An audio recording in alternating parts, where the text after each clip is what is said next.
Logan! Yeah. Meron tanong si Miss Dalia Clement at saka si Miss Elisha Faith Oliveros dun sa video ko tungkol sa kung meron ba tayong Doberman. Ano? Mukha ka daw Doberman. Logan? So, ang tanong nila kung maganda bang guard dog ang Rottweiler or sabi naman ni Miss Elisha Faith, Rottie or Lab Rottie. Siguro yung crossbreed ng mga Labradors and Rottweilers. Okay, I'll give you the answer, no. Dun sa video ko kasi about Dobermans, meron akong mga sinabi doon na oo, nagkaroon kami ng Doberman before, si Philippine Champion Rolex, na hindi namin masyadong nagamit ng maayos sa canine work dahil medyo mabagal, puro kapogian lang ang kayang gawin halos. Pero na matalino, marunong magtrabaho yung aso, pero hindi siya ganun ka-endurant, no? Hindi siya parang Energizer Bunny, hindi kagaya ng mga Belgian Malinois.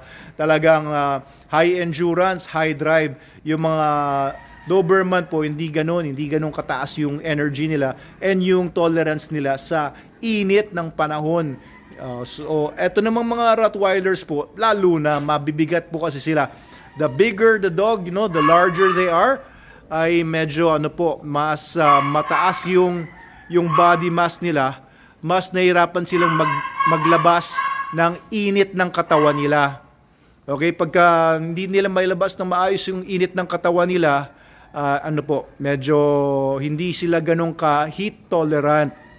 Pero alam niyo mga Rottweilers, marami akong Rottweilers.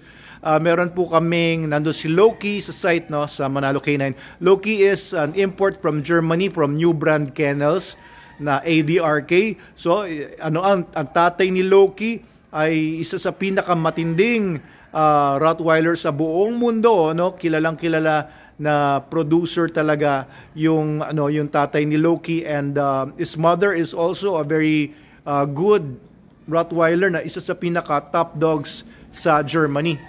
And nakapag-produce ako noon ng 1 liter with another Rottweiler, si Red, Rottweiler din namin. And nag-keep ako doon ng 1 or 2 Rottweiler na females, nandun din sa Manalo Canine. I also have si Jamala. Dati nandito sa bahay yon, pero nilagay ko doon sa Manalo Canine para mag-breed. No? Na-breed namin one time, pero hindi nabuhay yung mga puppies. So, Rottweilers, no, matatalinong mga aso din yan, pero may 2 klaseng Rottweiler.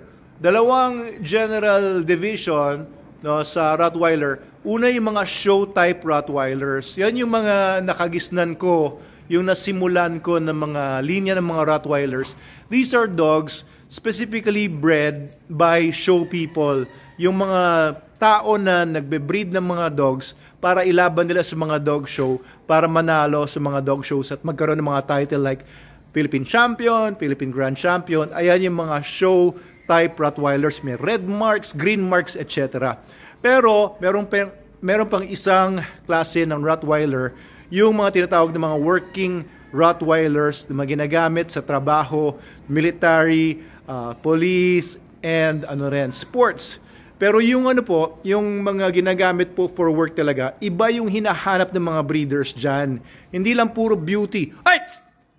Naku, kinuha yung durian ko!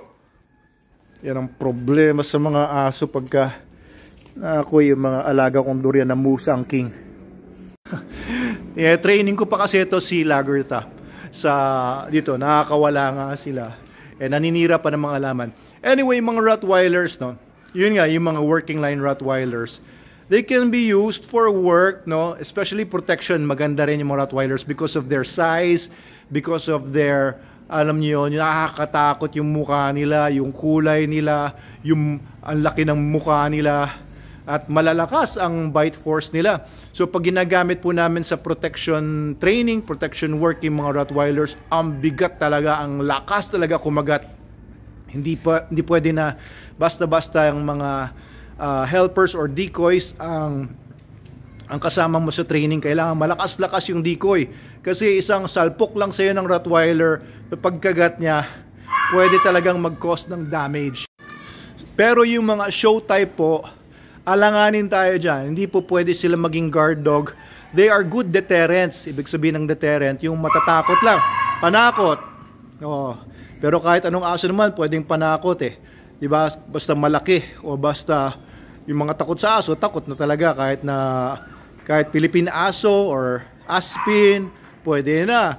Pero pagka gusto niyo talaga ng poprotekta talaga sa inyo, yung kakagat sila pag kailangan, may papasok sa bahay ninyo ng mga hardened criminals.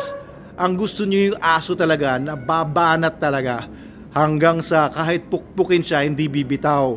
Yung ganung klaseng aso, hindi nyo makukuha usually sa mga show type dogs. Puwera na lang kung yung mga nagdo-dog show ng mga nagbe-breed niyan ay ginagamit din nila sa protection work. Whether sportsman yan, kagaya ng mga Shih Tzu, IGP at kung ano-ano pa. Or ginagamit din nila for work. Pero bihira po kasi yung ginagamit nila yung dogs nila for police work, tapos military work, tapos ginagamit din for dog shows. Usually pagka nasa police work ka or military work, wala ka ng time sa paglaban sa mga dog shows. At iba kasi yung discipline ng aso kapag ka ilalaban sa dog show versus sa ilalaban mo naman sa totoong bakbakan sa buhay. So if you're looking for a real Rottweiler na magiging real guard dog, protection dog na kailangan mo ng aso na reliable, yung ibubuwis niya yung buhay niya para sa iyo, para sa pamilya mo, para sa mga anak mo, then you have to get a particular dog for that, from particular lines. Hindi po basta-basta. Ano namang inunguya nito? Kinakain naman niya yung semento. So, and after you get a puppy from those lines, you need to have them trained. No? Una, pag puppy pa lang, i-build mo na yung confidence and drive niyan. I-build mo na yung i-imprint mo na yung mga behaviors na gusto mo doon sa puppy. Abang lumalaki yung puppy, kailangan i-train nyo na po talaga yan. Para alam niya yung ini-expect sa kanya, kung ano dapat niyang gawin sa bawat scenario, and para marunong na siyang kumilatis ng mga tao. The dog does not only need, yung mga superficial training, pero kailangan talaga ma-build up nyo yung talino ng aso. Kasi po, nabibuild up po yan through a lot of experiences habang tumatanda yung aso, tumatalino ng tumatalino. Kaya ito, si Logan, alam nyo, wala tong formal training sa protection work, pero nasubukan na po namin to. Talagang kumakagat ito. And maaasahan ko po ito talagang nandun yung drive niya, nandun yung aggression niya. Pero binabalansi ko lang din kasi I have kids at home.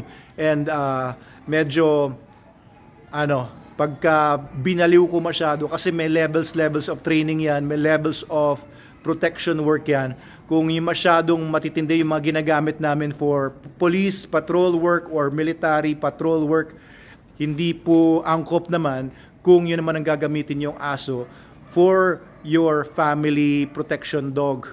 Kasi iba-iba rin po yan eh. Guard dog, ang basically, kung marunong lang siyang kumahol sa intruders or strangers, matuturing nyo na yung aso na guard dog. Nag-guard na siya. Pero yung protection dog, may level 1 to level 10 kami. Depende sa klase ng protection na kailangan po ninyo. Okay, yung tipong mahahawakan pa rin siya ng ibang mga tao, tapos pagka may threat lang, tsaka lang siya magpapakita ng aggression, nasa mga level 1, 2, 3 yan. Kapag yung babanat kagad na aso, yung asong kakagat kagad, tapos bahala na kayo mag-usap nung kinagat niya kasi walang kinikilala yung aso mo, kundi ikaw at pamilya mo, nasa mga level 7, 8, 9, 10 na yan. Okay, so maganda ang Rottweiler as a guard dog, but not all. May mga Rottweilers po na mga duwag, tumatakbo kapag pinakitaan na ng angas ng decoy o ng bad guy. Tatakbo yung Rottweiler. May mga na-experience na po kaming ganyan. Yung babahag lang ang buntot, kahit duct ang tail, makikita mo talagang sobrang takot na nila. So depende rin yun sa kung anong breeding nila, kung maganda yung breeding, and kung saan nakafocus yung breeder. Kung sa showman lang yan or sa work, or depende po. We've used Rottweilers before sa deployment, pero kagaya din ng mga Doberman, medyo hingalin sila and hindi sila kasing energetic nga. Hindi kagaya ng mga Belgians namin, Dutch Shepherds, and to some extent yung mga working line German Shepherds. Pero ayan, Rottweilers, isa sa paborito kong breeds yan.